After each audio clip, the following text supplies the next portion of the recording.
Hello, something a bit different today. I thought I'd talk about books, or recommend a few. I'm recording this just before Easter, or in fact it's Good Friday today, 2020.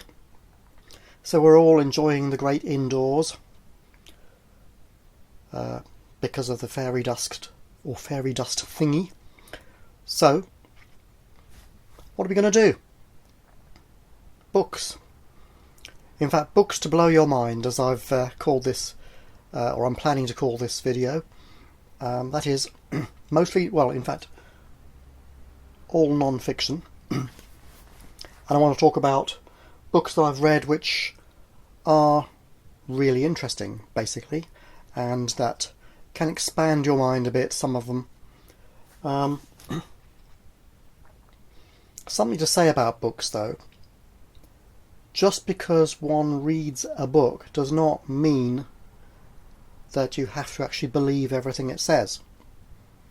And I will read books on all sorts of subjects that I don't necessarily agree with. Or I will agree with bits of it and not with others. There's a tendency for people who don't read much to kind of just assume that everything that's written down must be true, but it's not so. Every book contains something which is actually wrong. I'm not going to count the Bible in this because some people take that really literally. So let's not talk about those books. But normal non-fiction books. They contain mistakes, they contain things which are just misconceived, they contain things which are true. Even crazy books contain things which are true. And in a way it's a bit like YouTube videos. They're a mix of stuff and you have to decide what's good and what isn't. Now, in the days when there were still bookshops, and there are a few left but not many around London, only about 25% of the population ever went into a bookshop. I used to think that was incredible because I spent as much time as possible in bookshops. And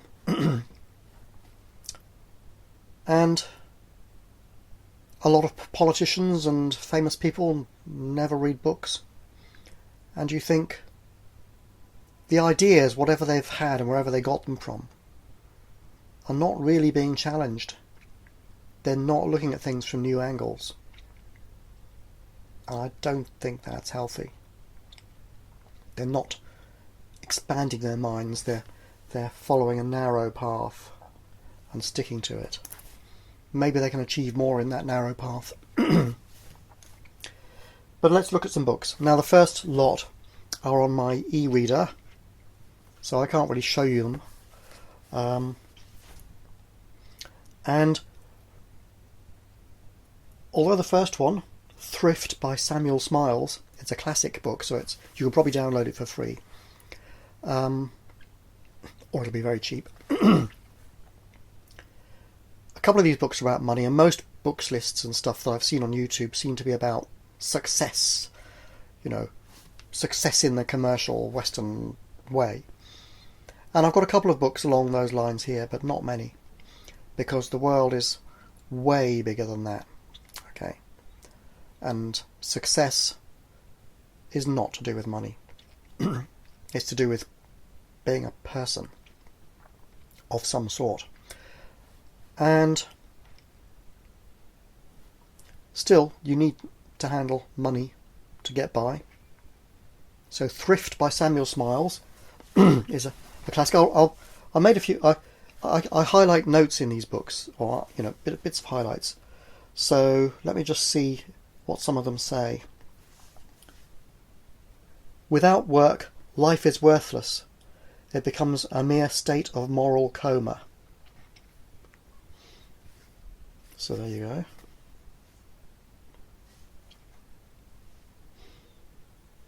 Get back to the notes. If it would respond to my finger press. There we go.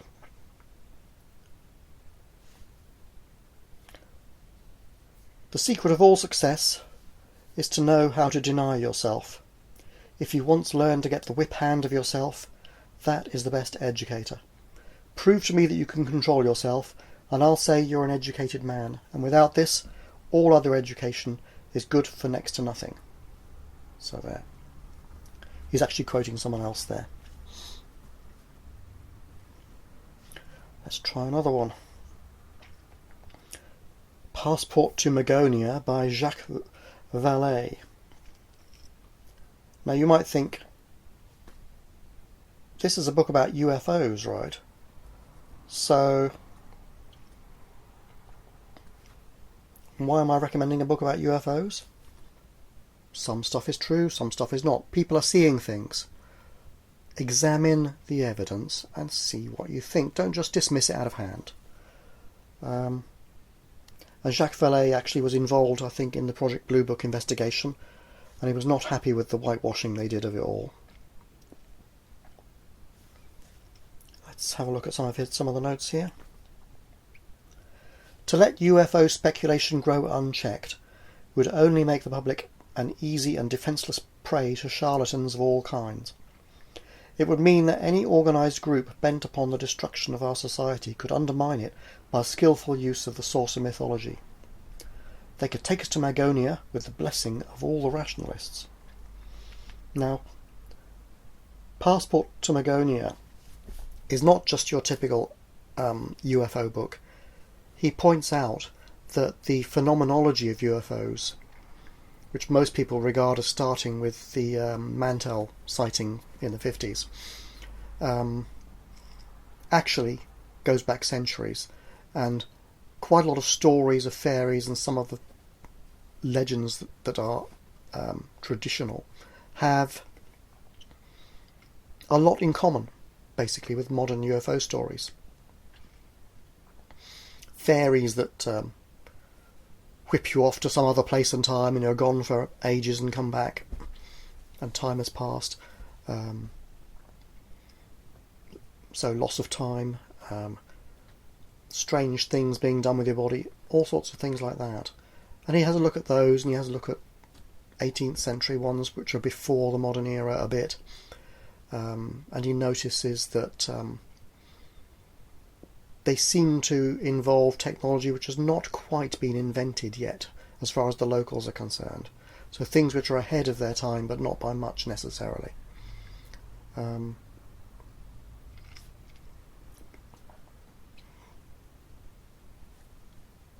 Let's have a look. In the Flying Saucer Review, Jerome Clark observes that the 1897 wave indicates the futility of any attempt to divorce flying objects from the general situation in which they operate. This makes the study of such objects infinitely broader than the simple investigation in scientific terms of a new phenomenon.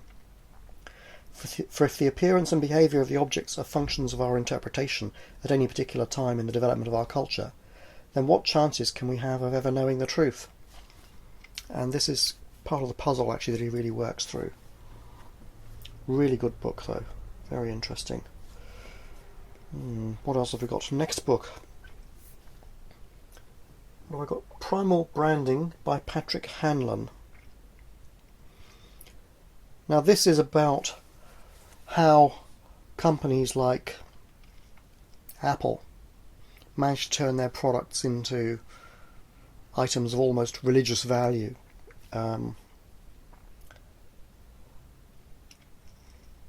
It's quite strange.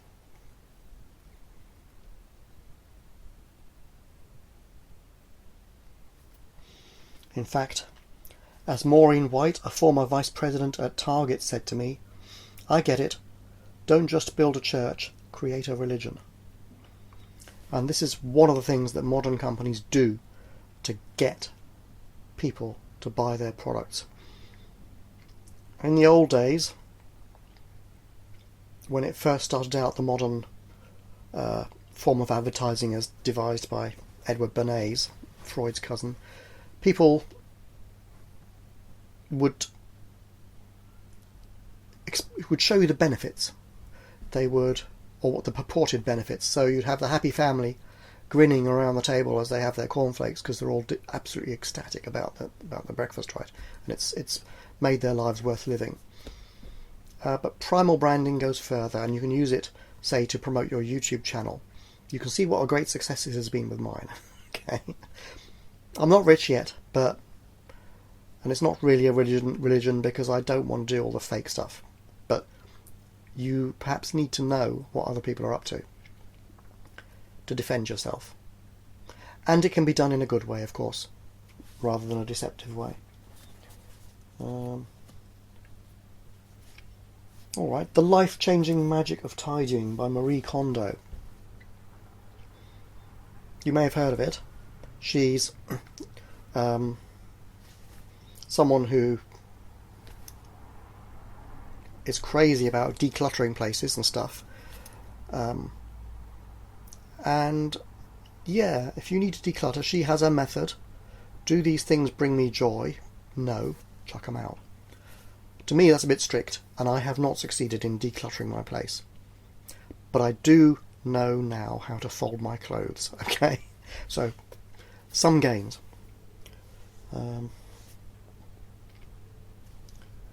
Why Materialism is Baloney by Bernardo Kastrup. Actually, that's really an important book, I think. Let me see if I can find some notes. It's basically a philosophy book. And as I've done videos about this anyway, about how actually materialism doesn't work. It's actually inconsistent with quantum mechanics anyway. And there are other ways, and he talks about idealism. So, in idealism, you take the view that instead of us perceiving a universe which is out there is no such universe. Okay? It's all in our minds. There is consciousness and perception. Basically, that's it. What we perceive, even this apparent brain and eyes and body, that doesn't exist. That is just the image of our awareness of things, as it were. That's what it looks like to be conscious in this kind of a reality. This is what we're perceiving, and it does actually solve some things like the hard problem of consciousness that you get in materialism. So his book is well worth a look. Let me see if I've highlighted anything in it. Well, it's my e-reader is being a bit slow to respond here. Maybe my fingers are funny.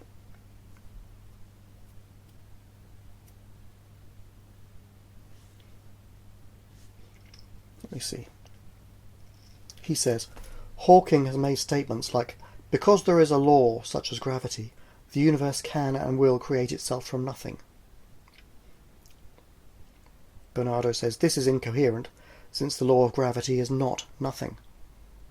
And that is typical of the kind of statements that materialists make, which are just garbage.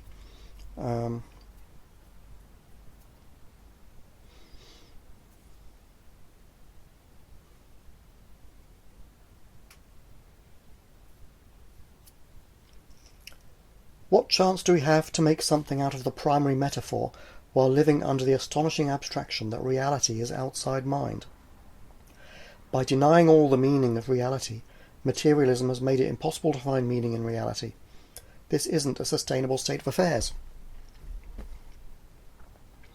See, the problem with materialism, in his view, among other one of the problems, is that as well as perceiving a universe out there and constructing it all in our consciousness, which materialists assume that we do, and as well as the fact that we can never know exactly what we're looking at because we have no means to address it in any way other than our own perceptions, they nevertheless suppose that there is a reality out there, separate from our perceptions, different from what we perceive, and that we can never know directly. It's superfluous to requirements. You only need the perceptions. The external universe doesn't need to be there for there to be perceptions, because that can happen in our awareness, which it does, obviously. There's no need for there something to be triggering those perceptions. The sensory inputs are just perceptions too. Anyway, interesting book, well worth a look. How about Dumbing Us Down by John Taylor Gatto? Now, I have no idea where that one is in here. Let's have a look. There we go. Use the search function for once. John Taylor Gatto is an award-winning teacher, or was. He's really old now, if he's still alive. I don't think he is. I think he died recently. And he basically says that the way we treat children nowadays in schools is dreadful. We're making people stupid. He points out that back in the day, people like Andrew Carnegie and stuff were running their steel mill and what have you from the age of 14. Right. You don't need to be mollycoddled until you're 18, 21 or whatever at all. Kids are well able to manage things, businesses, and to follow their own projects and do their own thing in constructive ways under the guidance of more experienced adults such as teachers.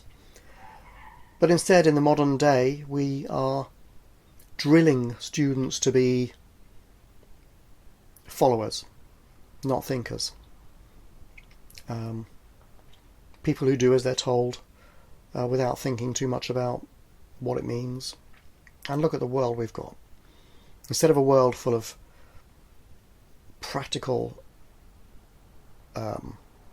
go-getter people, the majority of people are sofa surfers and that's it.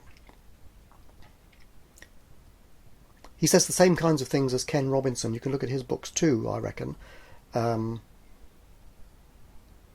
That in effect, instead of teaching children to be independent thinkers and doers, we are boring them out of education by making them sit still all day and do clerical work. And that's why schools have problems with hyperactivity. It's not that the children are hyperactive, it's that they are children. Okay.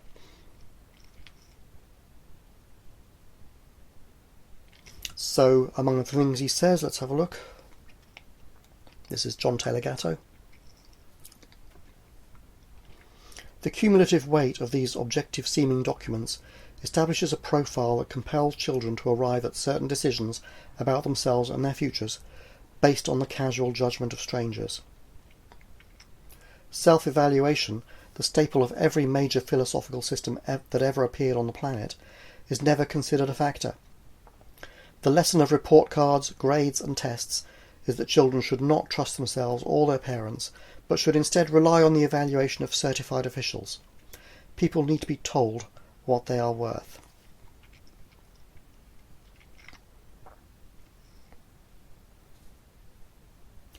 Whatever an education is, it should make you a unique individual, not a conformist. It should furnish you with an original spirit with which to tackle the big challenges. It should allow you to find values which will be your roadmap through life. It should make you spiritually rich, a person who loves whatever you are doing, wherever you are, whomever you are with. It should teach you what is important, how to live and how to die. Great book. And there are also videos of him talking. He talks really slowly. Okay, but if you can hang in there, I think there's a day with John Taylor Gatto, a series of videos, 8 hours long or something, but it's super. I think I might have a playlist of it if it hasn't been deleted by YouTube.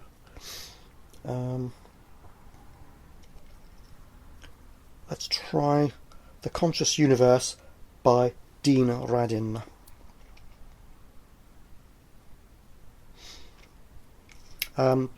This is a book about, let's see if I can find it here, psychic phenomena basically, and in particular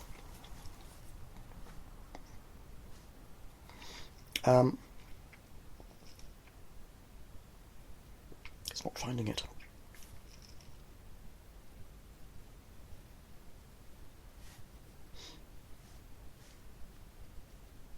There we go.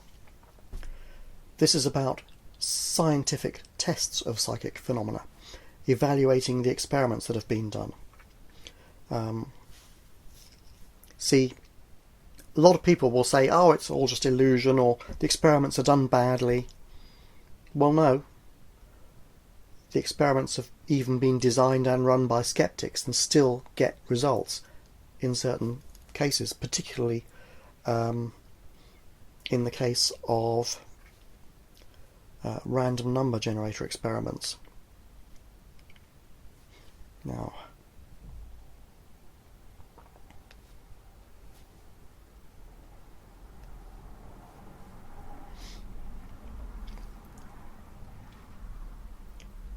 let me just see if I can find some stuff in it.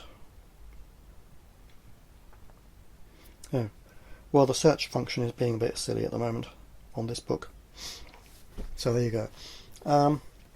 But it's a little dull to read, but it's not very long, and in fact there are experiments showing unusual phenomena with odds against them being chance of up to trillions to 1. Much better than we get in normal physics experiments, for example. And arch materialists dismiss this stuff, but they are frankly irrational. Well, there you go. Let's have a look at another one. Siddhartha's Brain by James Kingsland.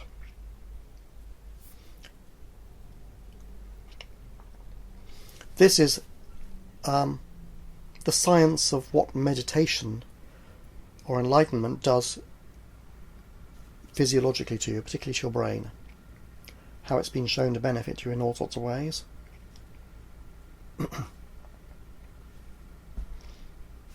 Mindfulness isn't the destination, it's just that when you're mindful, you're able to make decisions that are more healthful, less reactive, more adaptive, more compassionate. So the ultimate goal for someone embarking on mindfulness training must be to become more attentive to reality. See, most people go through their days in an inner conversation, and they're never really listening and paying attention to what's going on outside.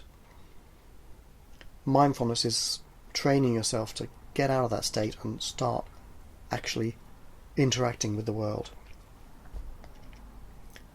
The overarching objective of all mindfulness meditation is to learn the skill of paying attention to what is happening right here and now, to be fully present during everyday experiences and extract yourself from the dreamlike stream of cogitation. I think that says it all, doesn't it? Those are just the ones on my e-reader.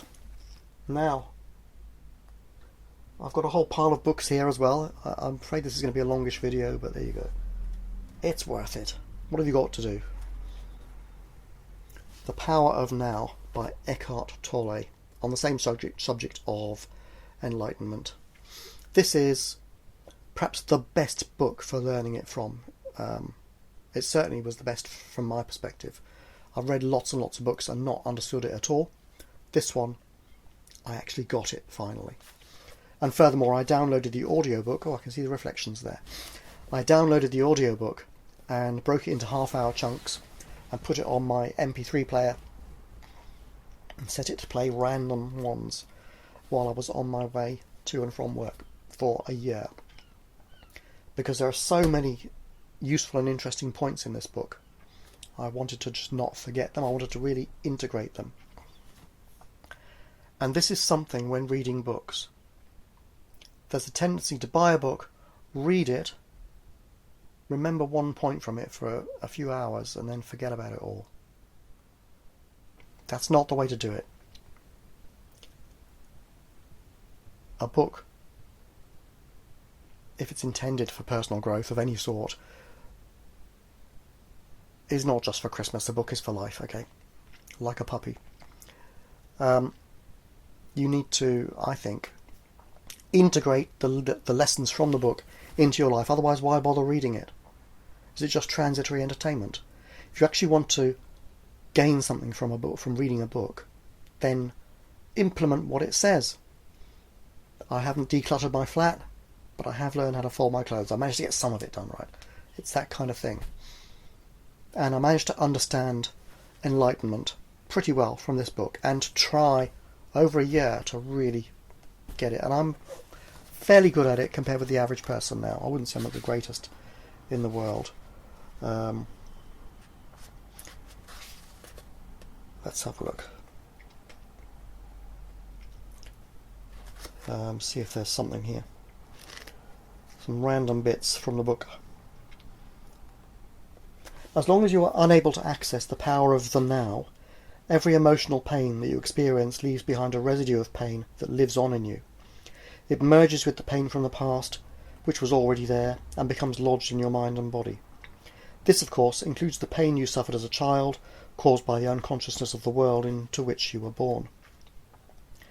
This accumulated pain is a negative energy field that occupies your body and mind. If you look on it as an invisible entity in its own right, you are getting quite close to the truth. It's the emotional pain body. That's what he calls it. So there. Stuff which you just which you just bring up again and again in your awareness and your cogitations. For God's sake, let it go, you know?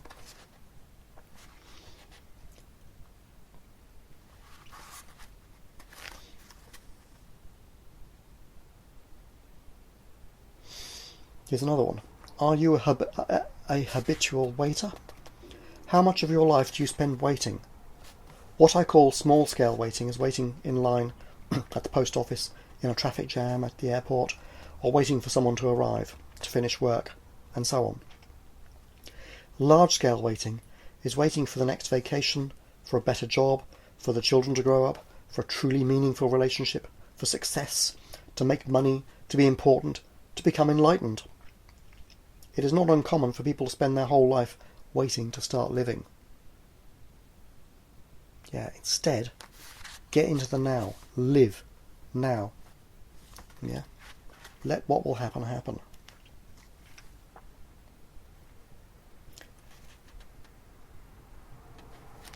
Try and find another bit.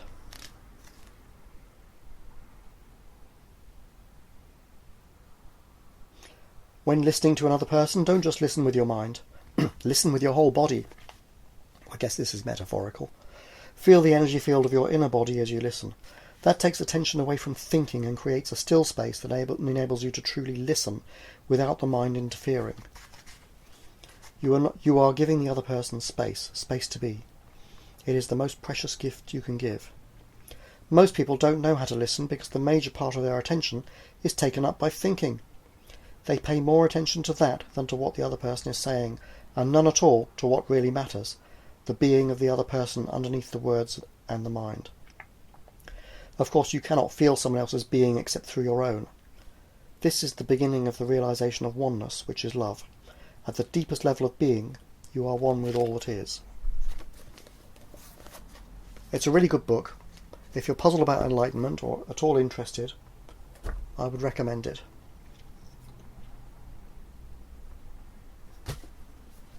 Alright, some money. Rich Dad, Poor Dad by Robert Kiyosaki. And indeed, Sharon Lechter. Probably she actually wrote it and he came up with the ideas. It's a really good book about money. You've probably heard of it. He tells stories about his so-called rich dad and his poor dad who had different attitudes to money. And why his rich dad was rich and why his poor dad was poor. Now, people have good luck and bad luck in life and are rich for those kinds of reasons too. Or indeed poor for those kinds of reasons too. But nevertheless, he has some great ideas in here. I think his best one is, for me, his idea about what assets and liabilities are. Because the average person doesn't really get them. And indeed, the definitions that are used by accountants are a bit different. from the ones that ordinary people use. So people will say, oh, I've just bought a house, I've got myself a great asset, I bought myself a car, it's a great asset. Wrong. Because when you've bought yourself a house and you've got a mortgage on it, it's the bank that has the asset. You don't own it. What you own is a liability. You're forking money out every month. Eventually, when you've bought the house outright, it can be an asset. But only basically the equity you own in the property is the asset until you've got it. Same with a car, say. In fact, a car is generally not an asset at all. It's nearly always a liability. You can use a car to make money, then it becomes an asset for you. So the basic definition that he uses is if it makes you money, it's an asset. If it costs you money, it's a liability. And you can apply that across the board to getting your cash flow in order, basically. You can get a car so it makes you money, you can rent a room out in your house so it makes you money, and so on. But make sure you are actually doing that. A car depreciates in value all the time. They rust, right? They go to pot. They need maintenance. If it's making you money because it allows you to get to work when you couldn't otherwise, fine. But it's still a cost centre. And you need to be aware of that. So yeah, it's very readable. Great stories. Excellent book. If you're trying to figure out how to make some money or to look after money, Thrift by Samuel Smiles and this together are a super combination. The Science Delusion by Rupert Sheldrake. He is a scientist. He's a biologist. But his title, The Science Delusion, is of course a Mickey take on Richard Dawkins's The God Delusion. Richard Dawkins is one of these crazy materialists. He says a lot of sensible things, but tends to go a bit too far, like many of them do. In this book, he's saying what is wrong with the views of science. Where doesn't it work? So let me see.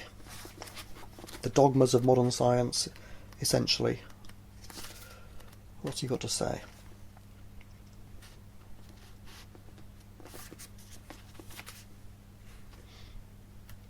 Here's something.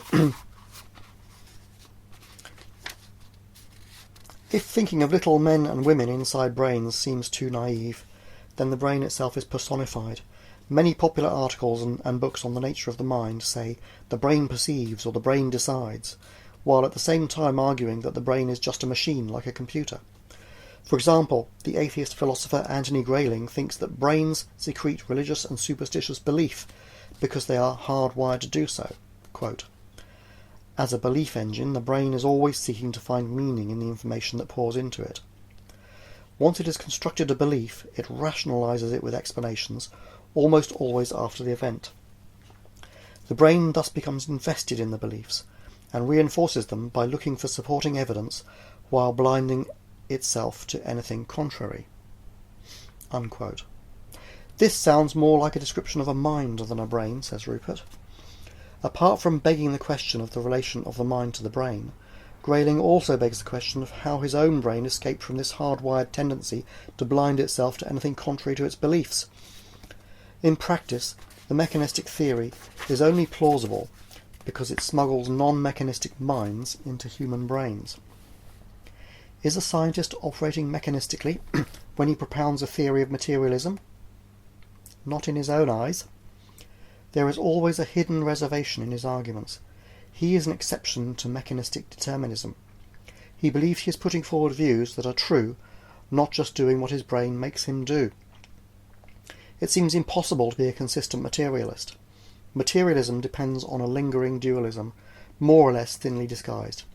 In the realm of biology, this dualism takes the form of personifying molecules, as I discussed below, and he goes on to all that sort of stuff. It's actually very interesting. At the end of each chapter, he asks questions. Like questions for materialists. Is the mechanistic worldview a testable scientific theory or a metaphor? If it is a metaphor, why is the machine metaphor better in every respect than the organism metaphor? If it is a scientific theory, how could it be tested or refuted? Bearing in mind what I said earlier, that we have no real access to any purported external universe, we only have perceptions. Do you think that you yourself are nothing but a complex machine? Have you been programmed to believe in materialism? And so on and so on. There's all sorts of chapters on biological inheritance and how a memory is stored and things like this. Things which science is struggling over but doesn't want to admit it. It's very good. Now for something completely different, or is it?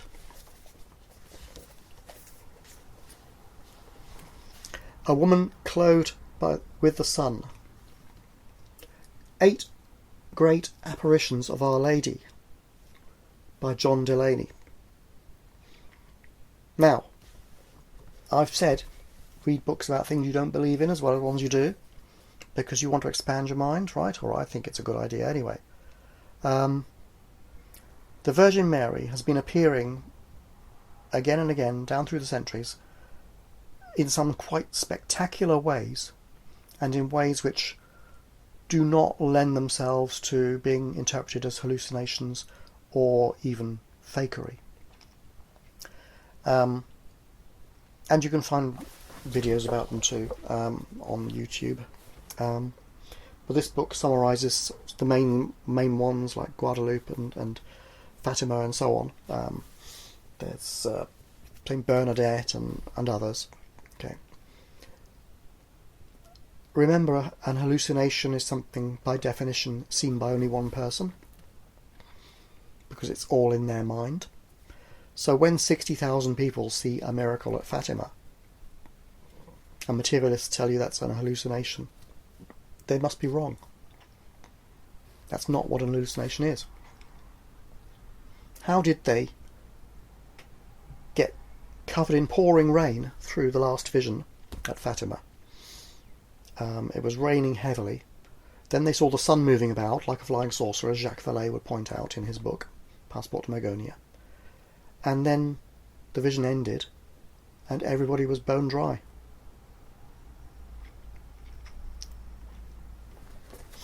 What on earth is going on? Have a look. It suggests there is something. What you make of it, I don't know. Another something completely different. If you want to know about relativity, why not read the book by the man himself, Albert Einstein? He wrote this in 1920. It's not that difficult. It does require secondary school algebra, but it doesn't require calculus, I think. If I remember rightly, no. And it's not all that long either, actually. It's quite short. And if you stick with the maths, there's not much maths. It's really not that tough. Unless your math is really bad, you'll probably be able to go with it. And you'll get an understanding of the really quite clear and simple arguments that are used to demonstrate that the universe is not as simple and straightforward as it seemed back in the day. Very good book. Well worth it. That'll stretch your mind, won't it, for the holidays? Another one that will stretch your mind. Carlos Castaneda, A Separate Reality. In fact, he wrote a whole load of books. This is one of the first ones. I think it might be the first or second or something like that. I have a feeling I never ever got the first book, but I've got all the rest. And the last one I felt was just garbage. Magical Passes. I think that was maybe an effort to make some money before he died of diabetes. He didn't pass to a separate reality, or if he did, it manifested as a normal death in our plane. What it is, Carlos Castaneda wrote a series of anthropology books, and he got an anthropology degree from California University, I think for his first one, or a doctorate even, I think. Anyway. And yet, the evidence is it's all made up. Okay, so as one wit said the only magic Carlos Castaneda has performed is to turn the University of California into an ass.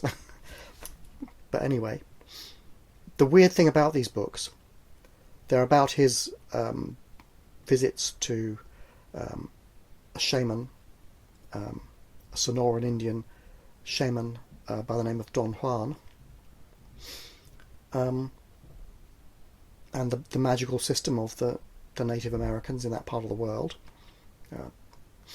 Mexican deserts and that California area, and it appears to be at least in part made up. Certainly some of the events in some of the books clash with each other. They're at the same place at the same time, and they're totally different. Things like that. So, yeah. And yet they contain incredible wisdom. They're how somebody at the age of, university could write something like this, I find quite extraordinary. They're a new agey type thing, but they are, I don't know, full of some sort of strange, live your relaxed life, enlightened style wisdom. It's very, very peculiar. But just don't go jumping off mountains, okay? Because he did make it up. At least some of it. And we know people have done that to their apparent detriment. There's a whole series of them, 7 or so.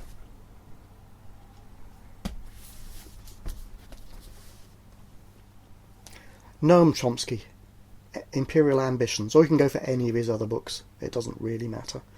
He is like a philosophical gadfly, a political gadfly. He points out the hypocrisy of the West and how evil, basically, our governments are and how the world is really run. He's written lots of books, New World Orders, and I don't know. This is conversations with him on the post 9/11 world. You could look at any of his books.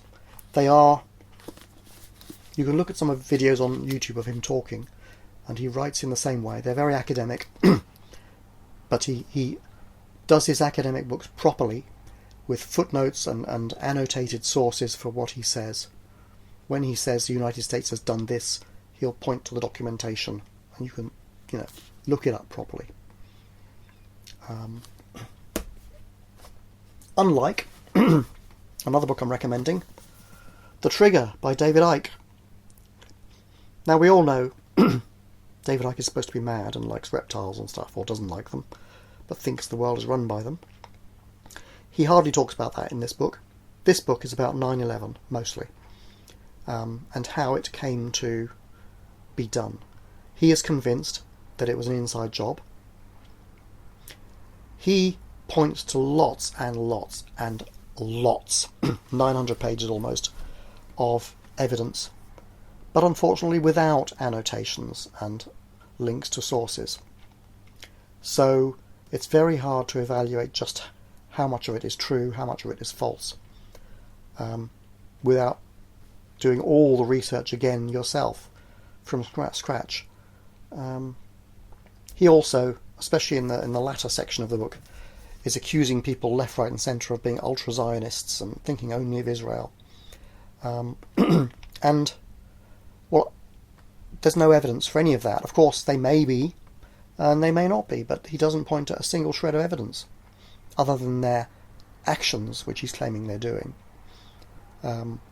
Nevertheless, I think most people who've thought about it do think that 9/11 was an inside job, because it's hard to see how it could have happened, and the towers were clearly deliberately demolished.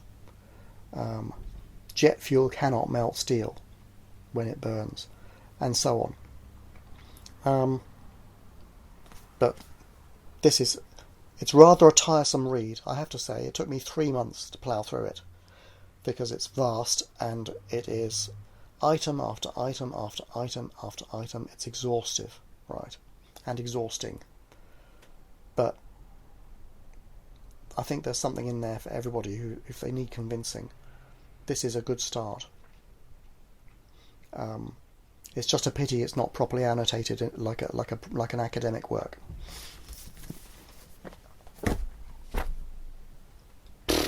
Something completely different.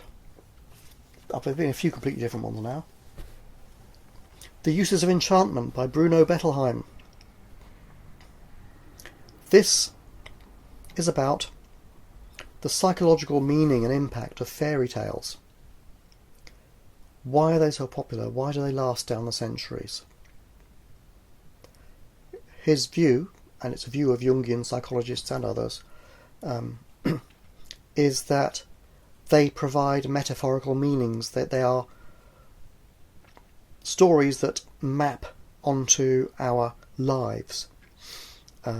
Especially as children, they can see a fairy tale and they unconsciously link it to the way their lives are, or what they want to achieve in their lives, what they believe they need to achieve. It gives them clues on how to live.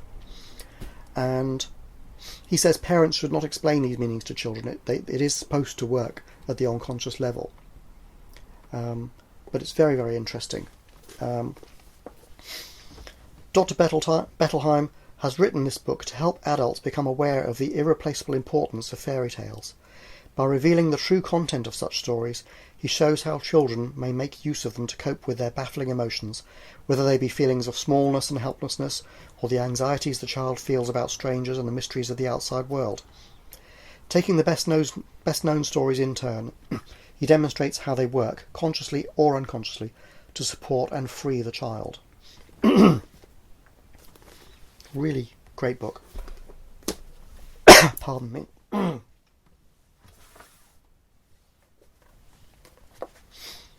Timothy Leary, Neuropolitique.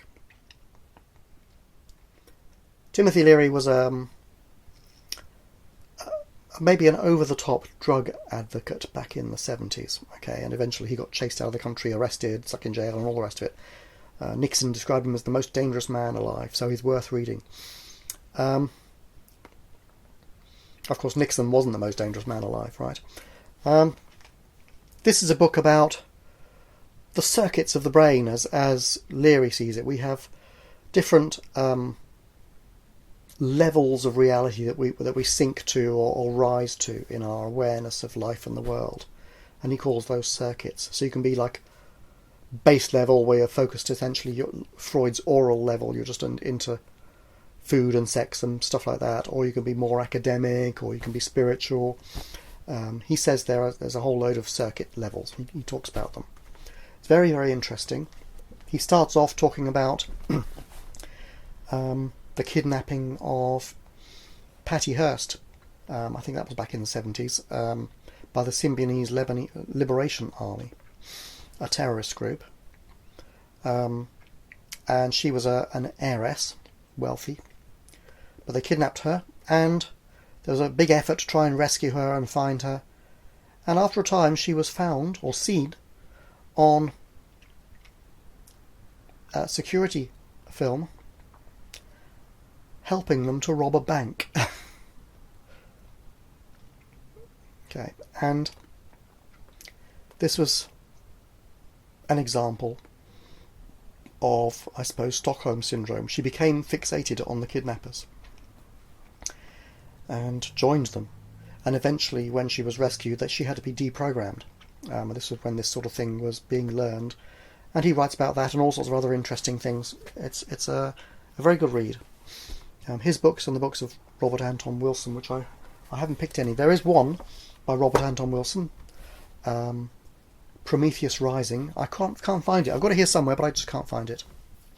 It's a similar sort of thing about the way our brain works. Robert Anton Wilson was a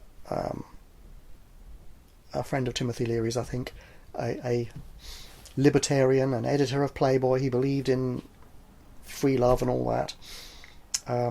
So you may not agree with all of his views, and that's true, as I've mentioned, of all of these books, but especially these two, perhaps.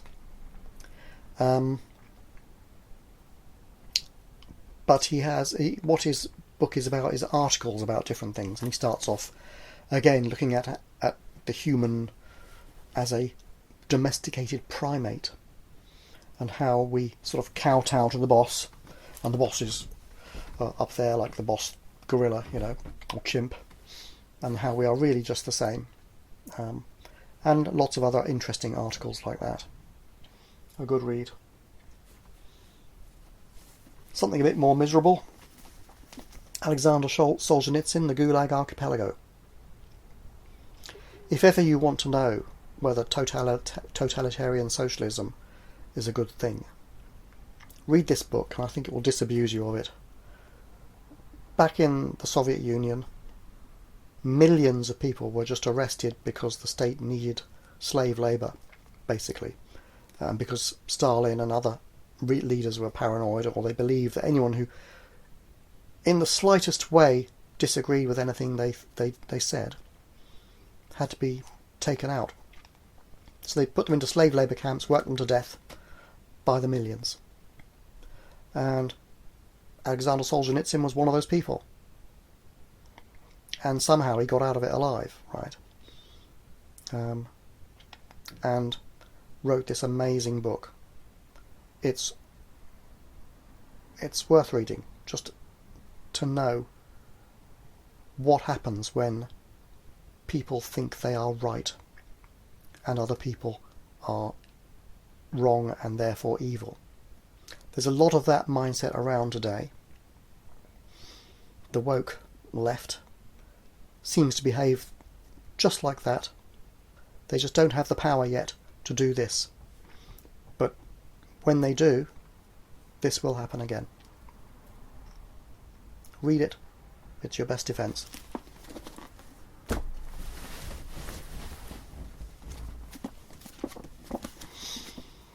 Julian Jaynes, The Origin of Consciousness in the Breakdown of the Bicameral Mind. My goodness me. Richard Dawkins said about this book, it's either absolute genius or total rubbish, and I'm not sure which. Right. Julian Jaynes's hypothesis was that back in the old days, ancient times, when you look at the artifacts and the carvings and the writings, it appears that people directed themselves via what we would call hallucinations.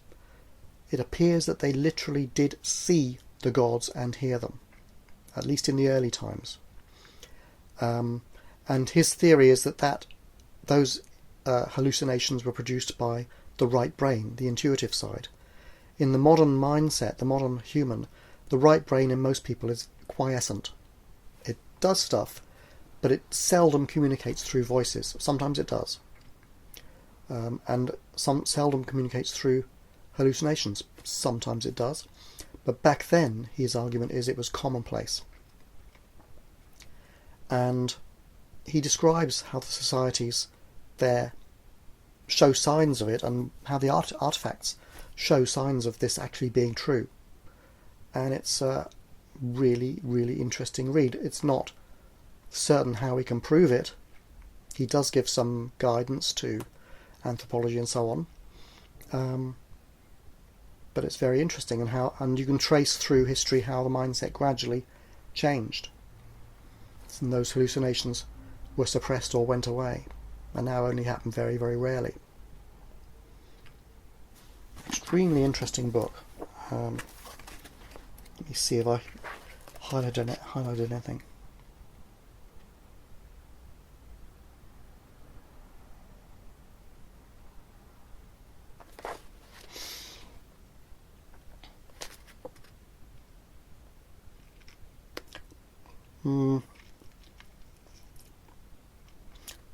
This hypothesis is confirmed in the cuneiform remains of Tukulti and his period. What is known as the Epic of Tukulti-Ninurta is the next clearly dated and well-preserved cuneiform document of note after Hammurabi. In the latter's time there is no doubt of the gods' eternal undeviant presence among men, directing them in their activities. But at the beginning of Tukulti's somewhat propaganda-like epic, The gods of the Babylonian cities are angry with the Babylonian king for his inattention to them. They therefore forsake their cities, leaving the inhabitants without divine guidance, so that the victory of Tukulti's Assyrian armies is assured. This conception of gods forsaking their human slaves under any circumstances, whatever is impossible in the Babylon of Hammurabi. It is something new in the world. Moreover, it is found throughout whatever literature remains of the last 3 centuries of the 2nd millennium BC. One who has no God, one of these documents says, as he walks along the street, headache envelops him like a garment. If the breakdown of the bicameral mind involved the involuntary inhibition of temporal lobe areas of the right hemisphere, as we have conjectured earlier, this statement takes on an added interest. Really fascinating book.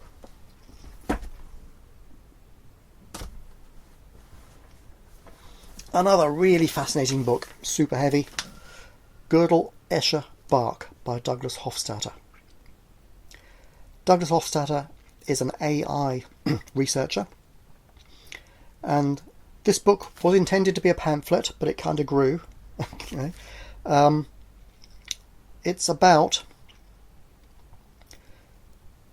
Hofstadter's and many AI researchers' view about how a mind or a brain can generate awareness. Now, I disagree with his view, but it's a really, really interesting read. It involves a certain amount of formal logic, so you have things like elements of sets and stuff like that, but if you can pick up the language of it and step through it, don't just skip it, because you'll be left mind blown and incapable of following it later on. Really, it's better to really concentrate and step through it. I've read the book thoroughly 1.5 times. Okay, I stopped at that point.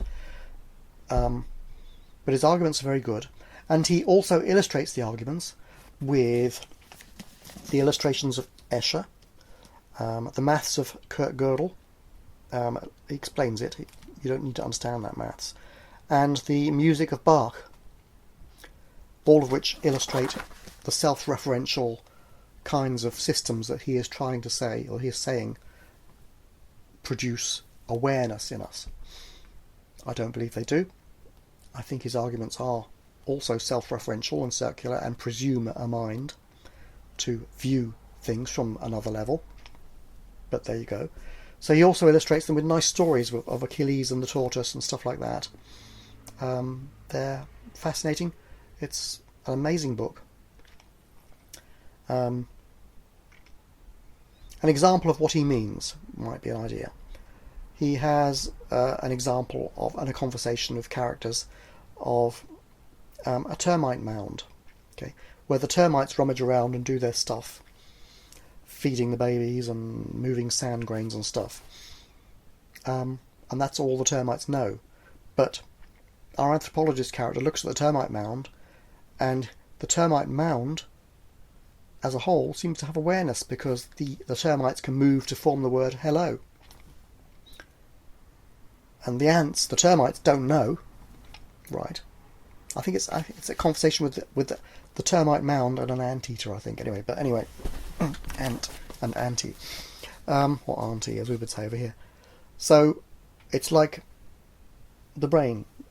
He says the brain is a machine. The bits don't know what they're doing, but when viewed from a higher level, there's meaning there. I would argue that this is presuming a consciousness to understand the meaning in the first place. So I'm not sure I'm convinced, but if you're interested in AI, this is a fundamental book to read. Last one. You can take a break soon. Another business book. Unmarketing. Stop Marketing, Start Engaging by Scott Stratton. The thing about unmarketing is how to do marketing without marketing. The point is, people buy from people that they trust, right? And from businesses that they trust. And yet so many companies lie to us. They don't get it, right? You phone them up and the first thing they say to you is, please stay on the line, your call is important to us. Well, our call isn't important to us, or they would make sure that there were enough people to answer the phone. Or they'll send you an email and it's from a no reply address. So they want us to read their stuff, but they don't want to read ours. Right. I have a rule to bin all them. No reply, no read. It's not difficult to monitor a mailbox, for God's sake, right? Seriously. So what he's saying is companies need to engage with people like they do these days more on things like Twitter and stuff. They're still doing the marketing and stuff badly, but they're kind of trying to do it his way, of actually having conversations with people, being people. Right, and there's another book of a similar vein which I forgot to get out, called the Cluetrain Manifesto. Let me see if I can just get that one quickly. I'm sure I've got it up here somewhere. Yeah.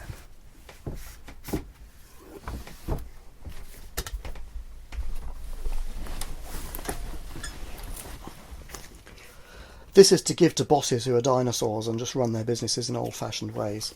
This again is about getting people engaged, you know.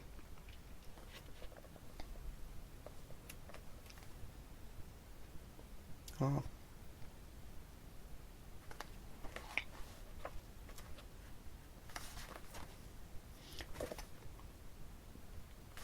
What does it say? The internet changes what we mean when we say we mean business. The Cluetrain Manifesto explores the profound depths of this change to deliver an analysis that will enlighten and challenge you, make you laugh or drive you crazy.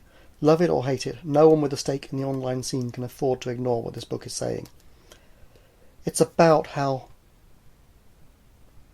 again, you need to engage with people really, and not just flim-flam them like in the old days. Also a good book. And that's probably enough to be getting on with, right? That should keep you busy for a few days. Any thoughts? Anything you would suggest? Bye for now.